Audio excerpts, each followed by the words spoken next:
व्यास जी तो ऐसी बात कह रहे हैं, लेकिन आजकल तो महाराज कलयुग है। कलयुग में तो व्यास से भी बड़े बड़े ज्ञानी पैदा हो रहे हैं, तथाकथित ज्ञानी, जो अपने ज्ञान का कचरा समाज में फैला रहे हैं। उसी ज्ञान के कचरे में एक कचरा ब्रह्मा कुमारी संप्रदाय भी है। हम उसके मूल विषय पर कहना चाहते हैं। ब्रह्मा कुमारी संप्रदाय वालों का तो जो सिद्धांत है, ऊल जलूल, जिसका शास्त्र से कोई लेना देना नहीं, दूर दूर तक कोई मतलब ही नहीं। वो कहते हैं ब्रह्म अलग है, परमात्मा अलग है। उनसे पूछो, वेदव्यास के बाप हो तुम, वेदव्यास से ज्यादा ज्ञान था तुमको। कहते ब्रह्म अलग है, परमात्मा अलग है, ईश्वर अलग है, काल की गणना भी बेतुकी। बोले कृष्ण पहले अवतार लिए, राम बाद में भय। और इन मूर्खों के चक्कर में बड़े बड़े पढ़े लिखे मूर्ख पढ़ते हैं। उनको पढ़ा लिखा मूर्ख मैं कहता हूं। दुनिया में कोई ऐसा ज्ञान विज्ञान नहीं है जो हमारे सनातन धर्म में न हो। और इसकी मूल धारा से जुड़कर वेद, रामायण, गीता, भागवत के आधार पर तत्व को समझो। व्यक्तिवादी मत बनो, सिद्धांतवादी बनो। व्यक्तिवादी बनोगे तो भ्रम होगा। कोई व्यक्ति पूर्ण नहीं है, पूर्ण तो भगवान है। व्यक्ति कोई पूर्ण नहीं है। इसलिए व्यक्तिवादी बनोगे, कल को वह व्यक्ति गलत भी बोलेगा तो व्यक्तिवादी होने के कारण आपको वही मानना पड़ेगा और आपका भी पतन होगा। इसलिए व्यक्तिवादी कभी नहीं होना चाहिए, सिद्धांतवादी बनो। जो सिद्धांत की बात करता है तब तक ठीक है, सिद्धांत से हट गया तो फिर वो ठीक नहीं है। चाहे वो ब्रह्मा ही क्यों ना हो, ब्रह्मा कुमारी तो बहुत दूर की बात है, ब्रह्मा ही आ जाए महाराज। और ब्रह्मा से भी बड़े कौन? बोले भगवान। भगवान भी आ जाए, लेकिन अगर सिद्धांत के विपरीत बोले तो भगवान की भी बात हमारे यहां नहीं मानी जाती। मैं उदाहरण के सहित कहता हूं, भगवान बुद्ध का अवतार देख लो। 24 अवतार में भगवान का एक अवतार बुद्ध अवतार है। 24 अवतार में बुद्ध अवतार है ना। बुद्धो नामना जनसुतः कीकटेषु भविष्यति। वेदव्यास जी ने भागवत में बुद्धावतार की भविष्यवाणी की है, क्योंकि तब बुद्धावतार नहीं हुआ था जब भागवत लिखा वेदव्यास जी ने। बुद्धावतार तो अभी 2500 वर्ष पहले हुआ, और ये भागवत 5128 वर्ष पूर्व की है। तब बुद्ध भगवान के अवतार की घोषणा की वेदव्यास जी ने। बुद्ध भगवान का अवतार होगा, और बुद्ध भगवान के अवतार का मुख्य प्रयोजन, बोले बुद्ध भगवान के मुख्य अवतार का मुख्य प्रयोजन अहिंसा धर्म का प्रचार। सदय हृदय दर्शित पशुघातम केशव धृत बुद्ध शरीर। दया से परिभूत होकर जीवों की हिंसा को देखकर भगवान बुद्ध के रूप में आए, और उन्होंने अहिंसा परमो धर्मः इसका उपदेश जगत को दिया। और भगवान बुद्ध के अवतार का दूसरा प्रयोजन ततः कलौ संप्रवृत्ते सम्मोहाय सुरद्विषाम। ये दूसरा प्रयोजन बड़ा महत्वपूर्ण है, इसको आपको समझना भी चाहिए। भगवान बुद्ध के अवतार का दूसरा प्रयोजन सम्मोहाय सुरद्विषाम।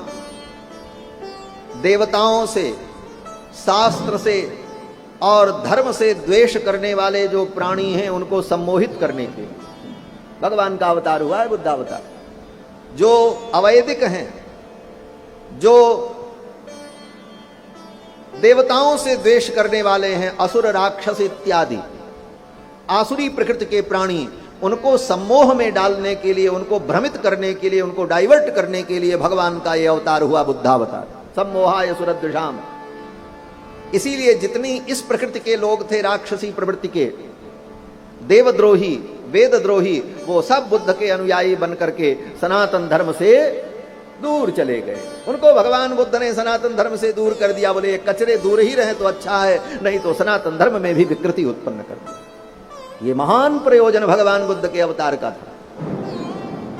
बुद्धो नामना जनसुतः कीकटेषु भविष्यति ततः कलौ संप्रवृत्ते सम्मोहाय सुरद्विषाम। उन प्राणियों को सम्मोहित करने के लिए। और जब सम्मोहित करना होता है तो व्यक्ति कुछ न कुछ इधर उधर की बात बोलता है, तभी न किसी को कोई डाइवर्ट कर पाएगा। तो भगवान बुद्ध ने भी जो उपदेश किया वह उपदेश वेद के विरुद्ध था। वेदों का जो सिद्धांत है उस सिद्धांत के विरुद्ध, उससे विपरीत उपदेश बुद्ध भगवान ने दिया, क्योंकि उन प्राणियों को डाइवर्ट करना था, इधर नहीं आने देना था।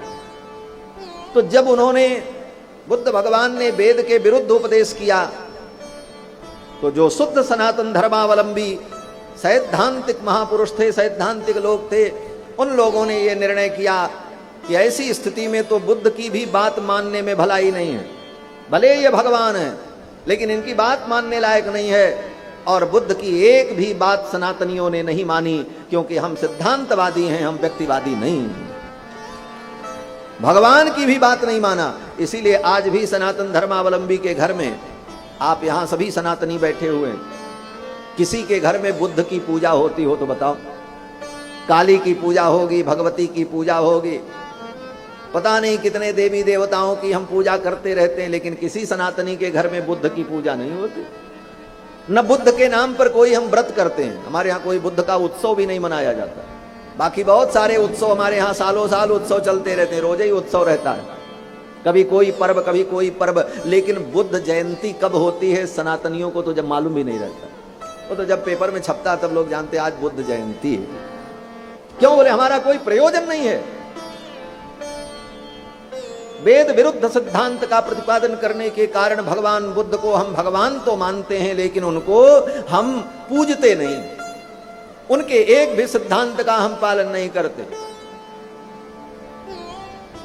और भगवान शंकराचार्य और भगवान रामानुजाचार्य जैसे महापुरुषों ने इस धरा मंडल पर आकर के उन बौद्धों के सिद्धांत को खंडित किया, क्योंकि बौद्धों का सिद्धांत इतना प्रबल हो गया था कि भगवान शंकराचार्य को आना पड़ा। और भगवान शंकराचार्य ने पैदल यात्रा करके पूरे भारत में इन नास्तिक बौद्धों को पराजित किया और सनातन धर्म को बचाया। आज लोग बड़े गर्व से कहते हैं बुद्धम शरणम गच्छामि, धम्मम शरणम गच्छामि। बुद्ध शांति के दूत थे। बोले शांति के दूत थे तो शंकराचार्य आतंकवादी थे क्या? फिर शंकराचार्य को उनका विरोध क्यों करना पड़ा?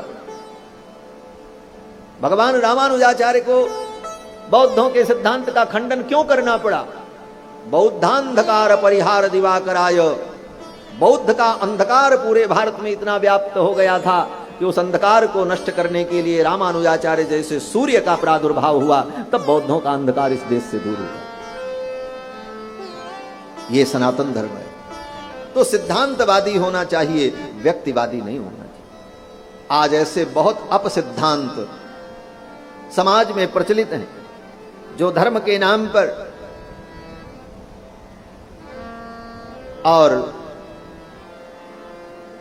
व्यवस्था के नाम पर, सुख शांति के नाम पर जनता को भ्रमित कर रहे हैं।